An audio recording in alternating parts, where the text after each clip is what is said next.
3 years. 3 long years since I, Elara, had drawn my last breath. And for every one of those years, Leo, my beloved, had faithfully visited my grave. Every Friday, rain or shine, he'd be there. He'd bring a single vibrant red rose, place it gently on my tombstone, and then just talk. He'd tell me about the world, from the latest breakthroughs in renewable energy to the small mishap of overcooking his pasta. No replies, no responses, just his voice, a steady stream of devotion flowing into the quiet earth. The neighboring spirits, a gossipy bunch, often whispered about him. She must have saved a galaxy in her past life, they'd sigh, to have such a devoted man. I'd preen a little, even in death, convinced it was just my undeniable charm. But truthfully, I wished he wouldn't come. His unwavering presence, his refusal to move on, was a torment. I'd silently urge him to let go, to live his life. Yet, when the day finally arrived, a tremor went through my ethereal form. My spirit eyes welled up. The cemetery, usually so peaceful in the late hours, felt stiflingly crowded. A new ghost had moved in, a chatty young woman named Chloe, roughly my age. She floated beside me, patting my invisible shoulder. "Your boyfriend coming tomorrow?" she asked. "That fool. He'd better not miss it," I grumbled, though my heart was a tangled mess of emotions. "It's been 3 years." I silently corrected myself. 1095 days. Chloe gave a dry chuckle. "You really kept count." Of course I did. Every single day and night, etched into my being. That Friday, the sky was a bruised purple, and rain lashed down from early morning. Still Leo came. Umbrella held high, obscuring his face, but clutching a massive bouquet of vibrant red roses. Chloe wide-eyed nudged me. The underworld telegram must be off. I thought he only brought 1 rose. As Leo drew closer, I noticed he looked even handsomer than I remembered. It made sense. He'd been a heartthrob in school, and only grew more captivating with age. He placed the flowers down, then looked up, a soft smile gracing his lips. "It's a bit chilly today, Elara. Happy 5-year anniversary." A handwritten card was nestled among the blooms, his meticulous handwriting perfectly legible. Every year on this day, Leo brought flowers. I leaned against my tombstone, a bittersweet laugh escaping me. Still remembered. Time truly flew. 5 years. Leo sat down, his voice a low, gentle rumble. "Elara, guess who I ran into today?" I pursed my lips. How was I supposed to guess when he gave no clues? He was teasing me as always. "Okay, a hint," he continued. "An old classmate. We'd been in the same schools from elementary to university." I snorted. "That's no hint at all." Leo always conversed like this, dropping breadcrumbs of information, allowing for a pause. Even without my reply, he'd wait for my invisible thoughts. After a moment, he continued. "Remember Bully Bob? The kid who used to pull your hair in high school?" My memory flashed back. I hadn't been in Leo's class then. I was known as the delicate flower, and Bob found great sport in making me cry. Leo, on the other hand, was the school's star student. Girls swooned at his name, but he had a sharp edge, not easily provoked. One day, I was sobbing hysterically when, with a crash, Leo kicked open the classroom door. I turned, tears blurring my vision, meeting his icy gaze. He frowned, a soft, impatient escaping him. Without a word, Leo grabbed Bully Bob by the collar and dragged him in front of me. Bob, who terrorized me, wilted before Leo, begging for release. Leo didn't let go, his eyes fixed on the trembling boy. "You ever touch her again, and I'll shave your head bald." The entire class fell silent. Bob was genuinely terrified, nodding like a frantic pigeon. Only then did Leo release him, reaching into his pocket for a candy. "Stop crying. So useless. Why didn't you tell me about this?" From that moment on, just seeing Leo made my heart pound. Fireworks would explode in my chest. He nodded. "I remember. Why, did he get married?" His kid must be walking by now. That's right, Leo exclaimed. Time really flies, doesn't it? This time Leo brought strawberries, plump and juicy. My phantom stomach rumbled. I reached for one, but my hand passed straight through it. I rolled up my sleeves, listening to him talk, still trying to grasp a strawberry, but my hands moved through them like air. If it were now, I would have punched him then, Leo said, a faraway look in his eyes. But after you changed classes, he never bothered you again. He chuckled softly. I never told you, but after that summer break, I actually went and beat him up again. You really are the worst. I tried to swat him playfully, but he continued. Bob even tried to set me up with a girl. My hand froze in midair. I lost all interest, my eyes glazing over. I floated down beside him, realizing he wasn't a child anymore either. I told him I already had a girlfriend, Leo continued. His voice soft as a whisper. Gentle, obedient, and she loves me very much. He gently caressed the ring on his finger. My whole life, I'll only love her. His voice grew thick with emotion. Ilara, I want to have a child with you. My spirit twisted with a mix of bitterness and exasperation. You fool. Your devotion outlasts our time together. Ilara, Leo's voice was hoarse. I miss you so much. Do you miss me? My eyes welled up. Go to hell. Always teasing me. Before I could even cry, Chloe, the new ghost, was weeping beside me. She wiped her invisible tears. Is this a sci-fi movie? My ex-boyfriend was only good for being a cheater. I'd trade 30 years of his lifespan for two of you growing old together. No, I'd trade it all. My tears caught in my throat, and I burst out laughing. Thank you, my protector ghost. Leo continued to murmur cheesy declarations of love, making my cheeks burn, even in death. I wanted to cry too, but not in front of her. I shoved Chloe. Go away. The other ghosts here were more discreet than you. Chloe froze, then grabbed my hand. Ilara, how long have you been here in the human realm? I just wanted her to leave. Leo's remaining time here was precious, and I wanted to be with him a little longer. Her face turned ashen. She pulled out a spectral rulebook for ghosts. Ilara, you can't do this. What's it to you if I do? I pushed and pulled her away, then returned to Leo's side. He was looking down at the ground, the rain growing heavier. Perhaps he was tired. His umbrella held at an angle, half of him drenched. He said nothing more. Each time before he left, he would sit in silence for a while, but today, the silence stretched longer than usual. Leo, I sighed softly, you really should start thinking about your future. What good is it to cling to someone who's already dead? Leo couldn't hear me, but I always had to say it.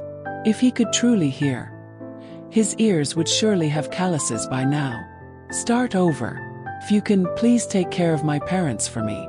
Leo, forget about me. In the beginning, it was always Leo who spoke. Now, at the end, it was my ceaseless nagging. Leo sat there, silent, as if truly listening to my words. Leo, I repeated, forget me. This time, Leo stayed longer than usual. After a long silence, he suddenly spoke again. Actually, I haven't told you, but I've moved recently. A little closer to the cemetery. So it's easier to come here. My new place is so empty. I've kept the decor in my room just like it was when we lived together. But I did secretly change a few things. I changed the bed sheets. I don't like pink. Ilara, are you mad? But I've kept all your things. Every time I come home, I feel like you're still there, never left. Strawberry, our cat, has been a picky eater lately, but she's gotten fatter. She probably misses you too. Every time I play the recording of your voice, she rolls around on the floor, whining for attention. I listened, unable to hold back. I burst into ghostly sobs. Leo, what the hell are you doing? Your life is filled with my shadow everywhere you look. How can you ever move on? Leo eventually left, but this time he made a decision. Ilara, he said, once a week is too long. From now on, I'll visit you every day, okay? After Leo left, Chloe reappeared, her eyes red. You keep calling Leo a fool, but you're the fool. I tilted my head. So, who do you think is more foolish? Chloe pouted. So foolish it's impossible to tell the difference. Chuckled. I think he's a little more foolish. From that day on, Leo truly did come every day. He spoke more. His words a dense tapestry of trivial matters, but I loved listening.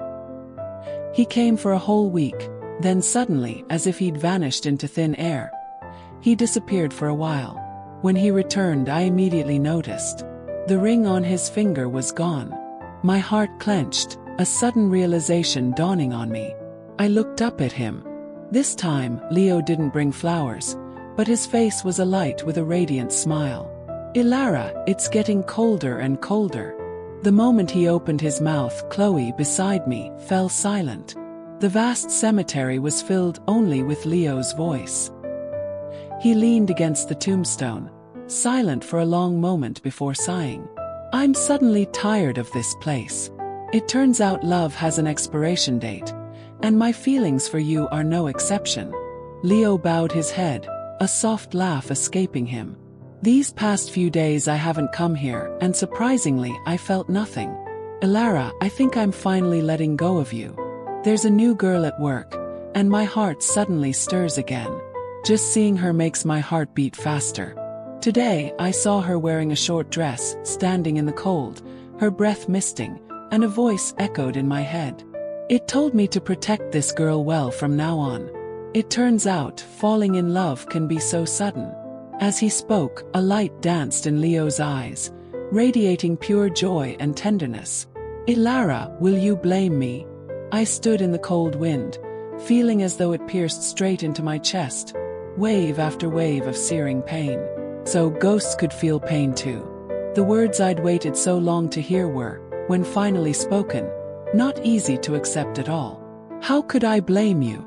I couldn't be happier. I averted my gaze, forcing a laugh. But after a few laughs, my eyes met Leo's again, and my nose suddenly burned. I couldn't laugh anymore. I looked at him for a long time, then whispered, "That's wonderful. Truly wonderful." That day was bright and sunny. Leo came to visit me again. I saw him from a distance. He always stood out, his tall figure instantly recognizable. Leo hadn't been here for a while, and seeing him again felt surreal. But this time, there was a girl beside him. I stiffened, my whole being rigid. "Leo, you brought her to me." He held her hand, gazed at the tombstone and smiled. "Ilara, I won't be visiting you anymore. I want to start a new life." The harsh sunlight was blinding. I couldn't open my eyes, only squinting, murmuring vaguely, "That's great news. I told you you have to restart your life. Look at you now, you seem so much brighter. Leo, you were always meant to stand in the sunlight. That's who you are." As I spoke, my throat tightened, and I had to lean on Chloe to stay upright. I must be having low blood sugar. For once, I couldn't control my emotions. Fortunately, Leo didn't see. He held the girl's hand tightly, the light in his eyes when he looked down at the grave no longer the burning intensity of years past. Leo seemed to have truly let go. They say a new love is the best medicine for an old wound. If Leo was truly healed, I was happier than anyone. I secretly wiped away tears, feeling a weight lift from me, and laughed. "Leo, I'm truly happy for you. 3 years and finally, things are back on track." He began to speak, his tone like someone talking to an old friend. "I once thought my whole life would be spent in regret. But then, there was someone who made me want to spend my entire life with her. Feel lucky. Let the past years be a dream. I'm Leo, and when I love someone, I love only one person, wholeheartedly. I can't hold anyone else." As he spoke, he gently squeezed the girl's hand. It was then I noticed they both wore matching rings, engraved with words. This was serious. Yes, Leo's love was always clear and passionate, like a dazzling sun. His love was the same. Leo took a ring from his pocket and gently placed it on the tombstone. "Ilara." His voice was soft as a breeze. "Goodbye. So fast."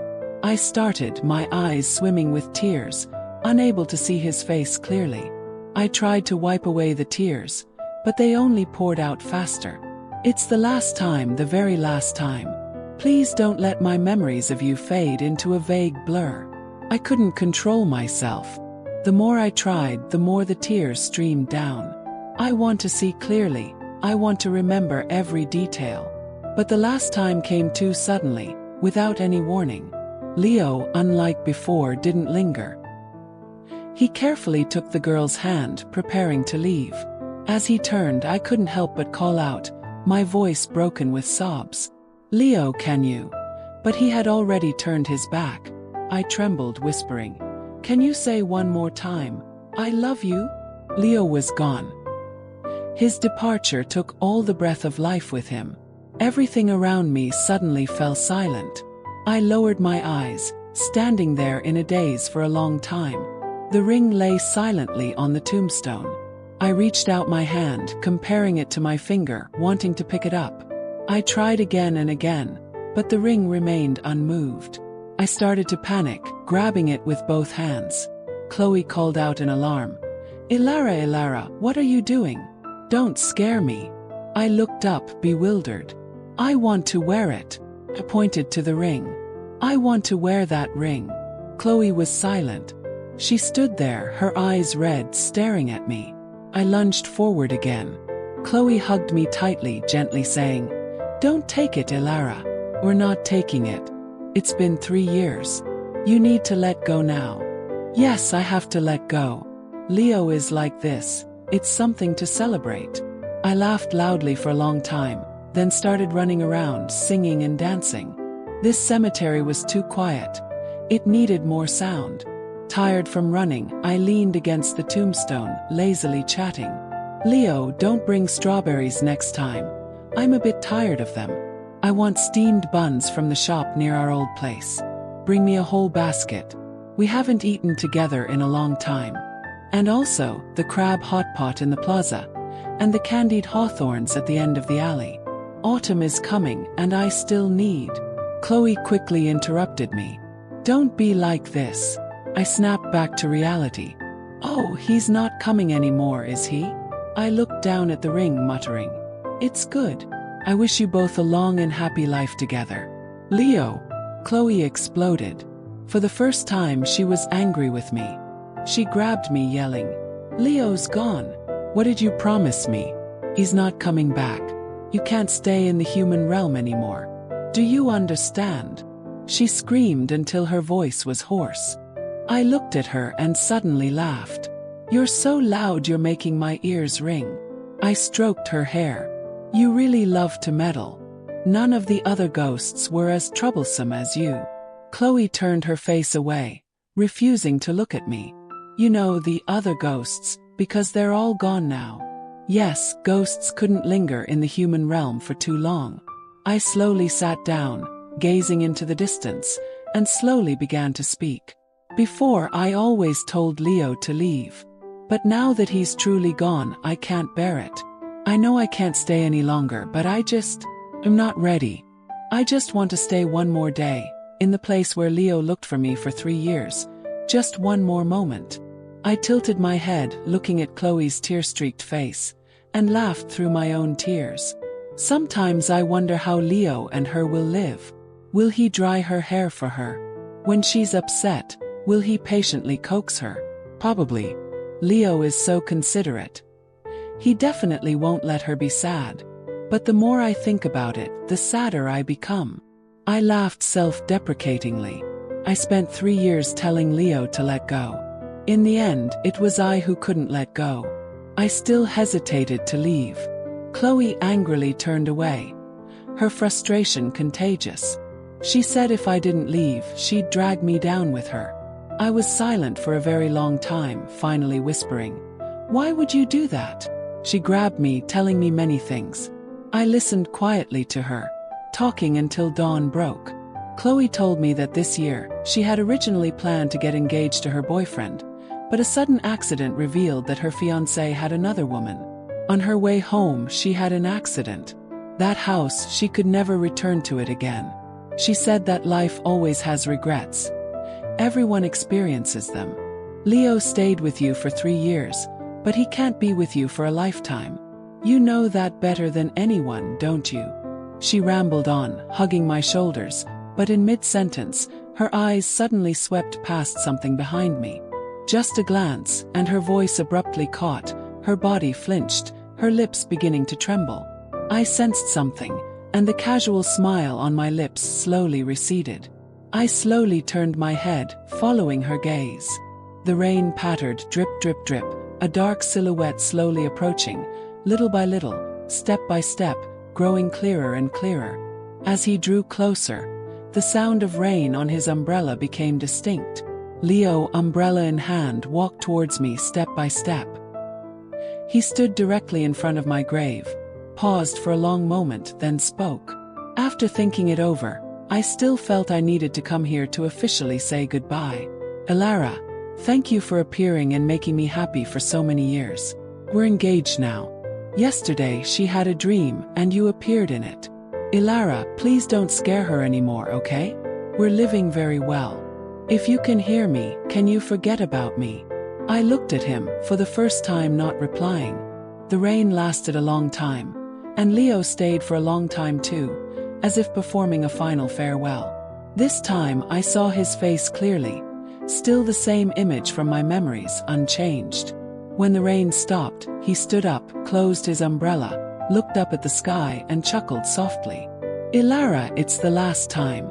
Goodbye might sound unlucky, but well, I'll see you in the next life then. I'll live well. I hope you do too.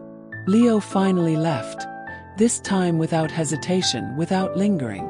I watched his retreating back, gazing for a very, very long time until I looked away, and no more tears could fall. Chloe gently pulled my hand. Elara, let's go. At the end of this story, I still couldn't hear the I love you I had yearned for. But I no longer demanded it because he had someone to love. So that I love you. Let her be the one to hear it. Today is Friday and it's raining outside. Thinking of seeing Elara soon, my heart feels restless. I stand before the mirror, practicing a calm expression. Elara is very perceptive. Even a slight slip would give me away. Fortunately, for 3 years I've hidden it well. I'm used to it now. Elara must be waiting patiently for me. She's always like that. I place the bouquet down, looking up with a smile. It's a bit chilly today, Elara.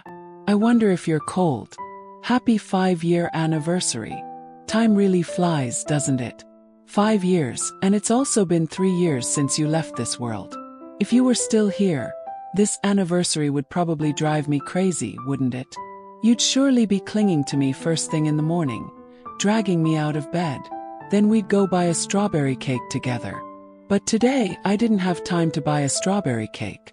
You are listening to This Life, This Destiny, broadcast on the Trantien Min YouTube channel. I miss you so much. On my way here, I ran into Bully Bob. His kid is adorable. Elara, if you were still alive, our child would probably be around that age, wouldn't they? I never told you this, but before you left, I was already discussing with my mother about choosing a day to formally visit your parents. I wanted to surprise you, but I never got the chance to tell you. But it's okay. In my heart, you've long been the one Leo wanted to spend his entire life with. It's just that one is living and one has passed, so I can't officially say it to you. But just being able to see you like this, I feel content. Every time I come here, I tell you these trivial things. Do you ever get tired of it? Honestly, I just want to let you know that I'm still living well, though not entirely well. The house is too empty. For seasons, spring, summer, autumn, winter, sun, rain, waxing and waning moon, it's always just me. I still haven't gotten used to a life without you. If you knew, you'd probably pinch my ear and scold me for being a fool, wouldn't you? Okay. I really am a fool. You want to eat strawberries, right? I saw you trying to reach for them. So silly. You can't reach them, but you keep trying. A faint smile touched my lips as he spoke of someone wanting to set him up. Typical Elara, I thought, her ghostly presence beside me. Her translucent features instantly clouding over.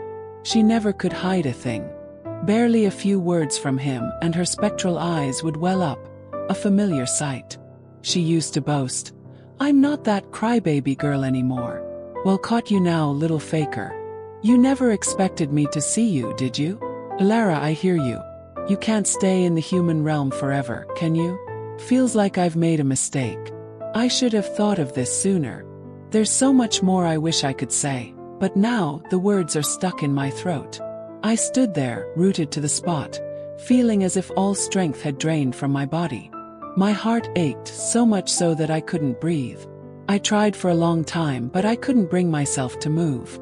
I told you, from now on, I'll visit you every day, okay? The truth is, I just can't bear to leave you.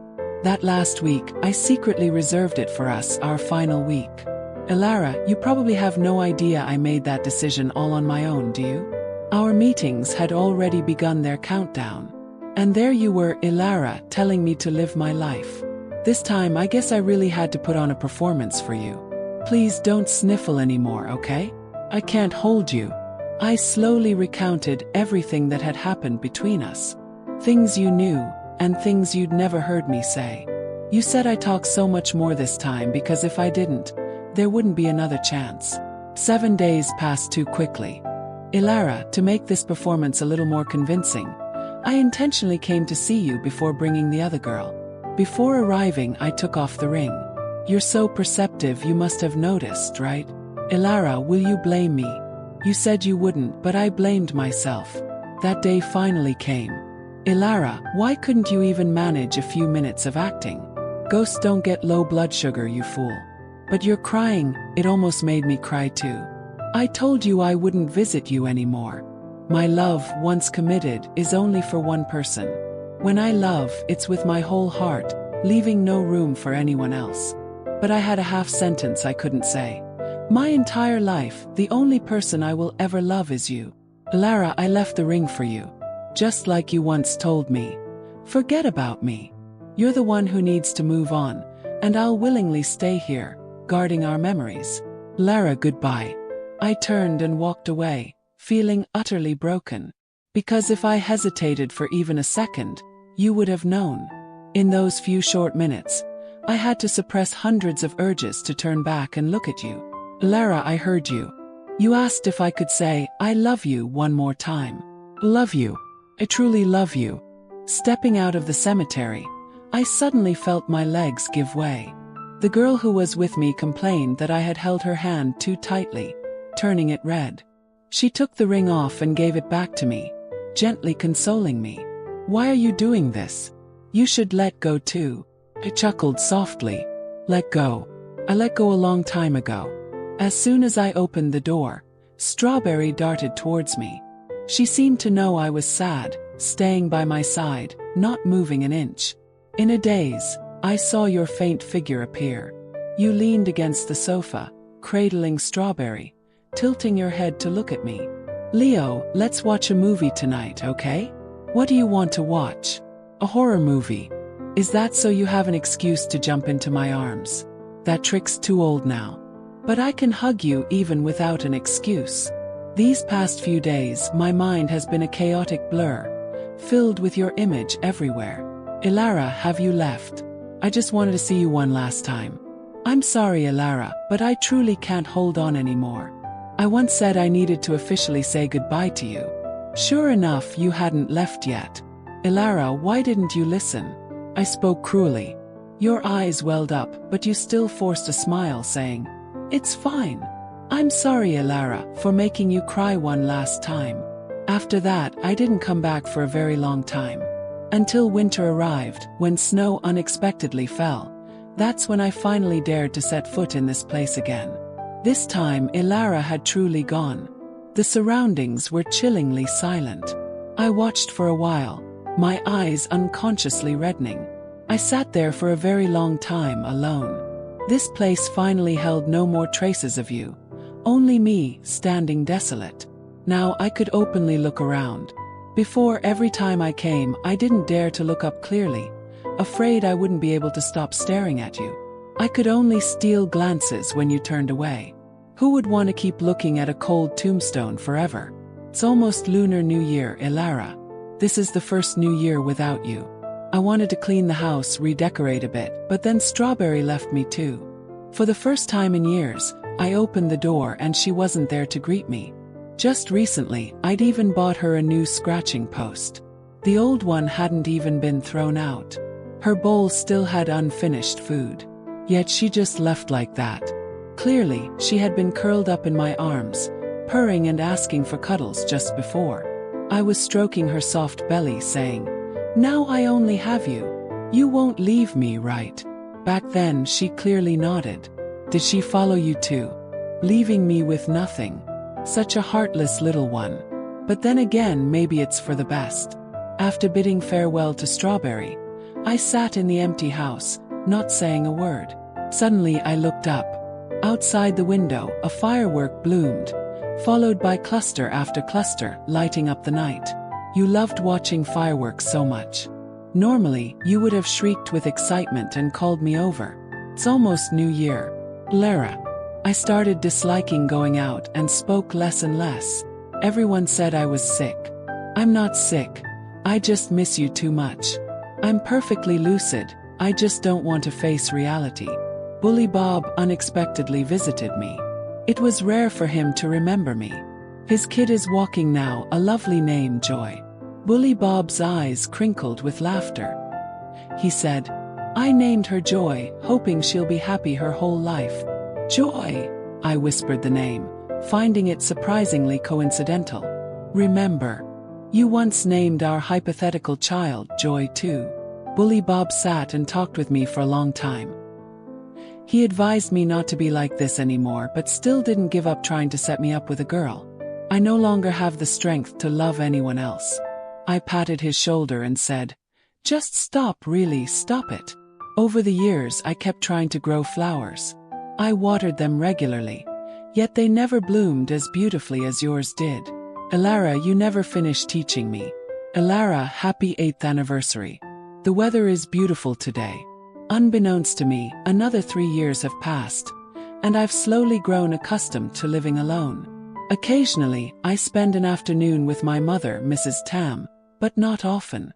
She often advises me to get married and have children, nagging me even more than you used to, Elara.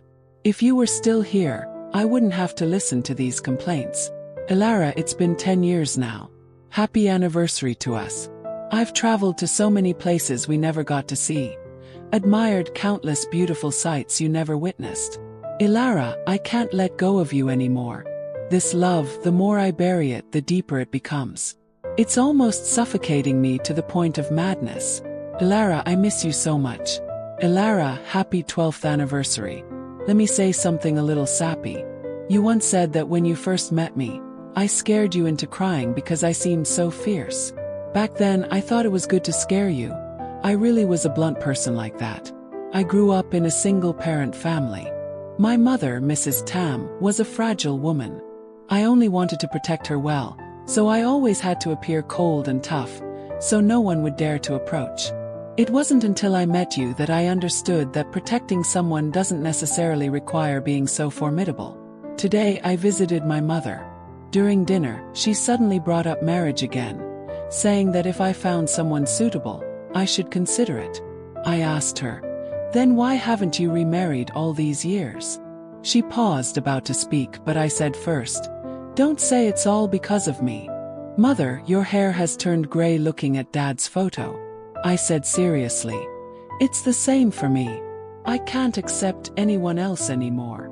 Mrs. Tam was silent for a very long time at the dining table, finally nodding slightly with a bitter smile. "It's because I walked that path that I know how hard it is. But I don't feel it was hard." Tears welled up in her eyes, and she sighed softly. "My child, I don't know who you inherited this stubbornness from. Today I visited your parents, Elara, and told them many stories about you. You really were a crybaby when you were little. No one urges me to get married anymore. Finally I have some peace. Before I used to think, who could ever love one person for an entire lifetime? But it's true, love is a mystery. Without knowing when, someone quietly entered my life, and from then on I couldn't leave. Elara, I can't move on anymore either. Elara, do you believe it? Strawberry came back. Just last night in our neighborhood, she looked exactly like Strawberry. I wanted to take her home, but she ran too fast, as if she only came to see me one last time. After that, I never saw her again. Elara, my flowers have bloomed. Strange, isn't it? But I really did manage to grow them. When will you visit me in my dreams, just once? So I can show you. It's snowing again. Elara, it's been 20 years. Are you mad at me for forgetting today's date? I haven't forgotten. But today, something more important happened. My mother, Mrs. Tam, passed away. She was just like you, often saying things she didn't keep, claiming she was afraid I'd be lonely and would stay with me longer. Yet when she said goodbye, she was gone. She said she wanted to find my father. She had waited for him her entire life. Before she passed, she often called me home for dinner. When we ate, she would always watch me intently, never taking her eyes off me. At that time I had already guessed, but I didn't expect it to happen so soon. I have to bid farewell to every loved one. This house has become even more desolate. Elara, I'm starting to be afraid of the night now. The night is too long, my love. Tomorrow is New Year's Eve. Your parents invited me over for dinner. Elara, I'm still listening to you. I'm still taking good care of them. Your parents are doing well and they miss you very much. Do too. Fireworks are going off now. Elara, the new year has arrived. Happy New Year to you. Bully Bob brought his wife and child to visit me. Joy has grown so much. She wears a ponytail and calls me handsome uncle. Bully Bob grumbled, asking her who was more handsome, him or me. Joy just laughed and pointed at me. I rarely smiled genuinely. After they left, I sat on the balcony for a very, very long time. Autumn has arrived, and as usual, I bought roasted chestnuts and baked sweet potatoes, your favorite treats. The autumn wind is so refreshing. Elara, so many things have happened this year. Your parents have also left, one after another. Now I'm truly alone. This winter feels incredibly long. Today I hand-wrapped dumplings. It's rare for me to have free time, so I made 2 kinds of fillings. But they tasted exactly the same. Elara, winter is getting colder and colder. My sense of taste is also getting worse. Holding on alone for all these years, I'm a little tired. The sunset was beautiful today. I leaned against a park bench, idly thinking, how wonderful it would be if you were still by my side. Elara, I told you I can't hold on anymore. Are you mad at me? It's okay. Then that's good. This winter is too cold. Even the flowers have withered. Elara, I just had a very long dream. In my dream, you were holding Strawberry, standing on the other side of the road, waving and calling me. Leo, you're too slow. I've been waiting for you for so long. Mrs. Tam asked Leo, have you chosen your university preferences yet? Leo, sucking on a candy, his eyes fixed on the name of University A on the screen, lazily replied, is this even hard to choose? From a young age, Leo had his own clear ideas, never causing his mother much worry, so she didn't press further. He was in a good mood that day. As soon as he left the house, he conveniently bought a mango cake from the nearby bakery, then went to wait in front of the gate of her apartment complex. A few minutes later, a sweet, obedient girl emerged from the gate. Leo raised an eyebrow. Well, what a coincidence. The girl also saw him at a glance. Why are you here? Just passing by. You don't think I intentionally waited for you, do you? Oh, really? The girl was about to walk away when he stopped her. Leo handed her the cake. Just bought it. Want some? The girl looked bewildered, muttering softly. But I like strawberries. Leo choked, losing face. So, are you eating it or not? Yes, yes, yes. Leo looked down at her as she took the cake, casually asking, I heard you also applied to University A? Following me. The girl froze for a moment. I applied to University H. What? The candy in Leo's mouth dropped to the ground. Didn't you say you chose University A? The girl looked confused, her voice as faint as a cat's meow. I changed to University H. Is there something wrong? Nothing. Leo's voice was a bit gruff. He turned and walked away. After only half a block, he turned back to ask, "Are you sure you chose University H? Not changing your mind? Not changing?" Leo turned, plunging into a run back home. The girl stood there, watching his figure disappear, then muttered, "I heard you also applied to University H." Meanwhile, Mrs. Tam had just finished arranging flowers in the living room when Leo suddenly burst into his bedroom, dripping with sweat. "Why the hurry?" "Nothing. Just changing my preferences." In their first year of university, there was a handsome but unapproachable guy. Anyone who confessed to him was met with a cold rejection.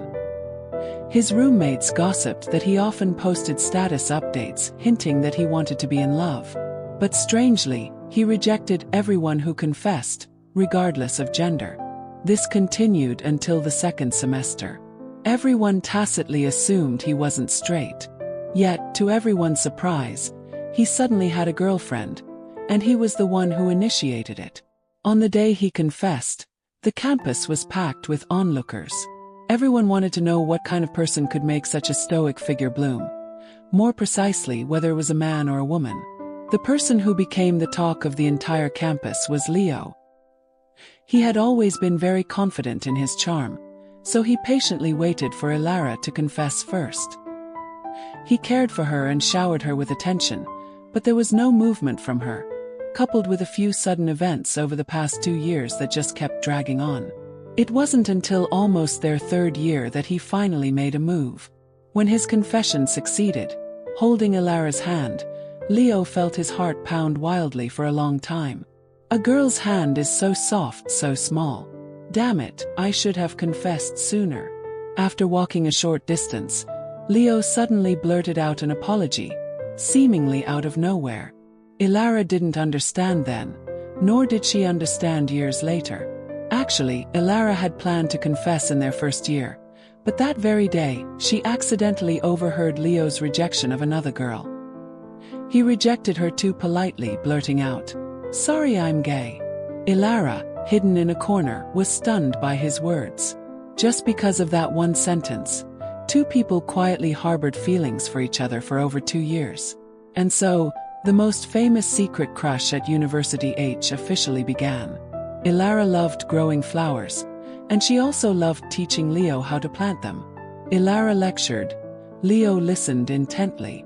She would glance over and see that Leo's gaze wasn't on the flower pot at all, but entirely on her. "Are you being lazy?" "Of course not." Leo caught off guard. "Then please, Professor Ilara, teach me again." Ilara patiently explained everything from the beginning. By the third time, her patience was wearing thin. She put her hands on her hips, annoyed. "Leo, why are you so silly?" Leo began to act spoiled. "It's okay, you know it already." Ilara's little temper grew as Leo pampered her, but she was also known as the easiest person to coax at school.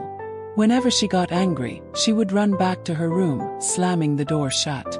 A few seconds later, a voice would call from outside the door. "Pust, who wants strawberry cake?" Leo stood outside with the cake, starting to count. 3, ha. Before he even got to 1, the door burst open. Thump. Leo lazily glanced over. Behind the door was a radiant face, eyes crinkled with a wide smile. Me. I want it." It was the first time it had ever snowed. Ilara walked in the snow, each step leaving footprints, cheering with delight as she went. Leo shuffled behind her, still carrying a bag of sweet roasted chestnuts that Ilara hadn't finished. Ilara suddenly turned around. Her words carried on her misty breath in the cold wind. She looked up at him and asked, "Do you love me? How long will you love me? Will you love me forever?" "Yes, I do." Leo pulled her into his arms, bowing his head and answering softly. His voice gentle, as if making a lifelong promise. "My Leo will always love you for a very, very long time."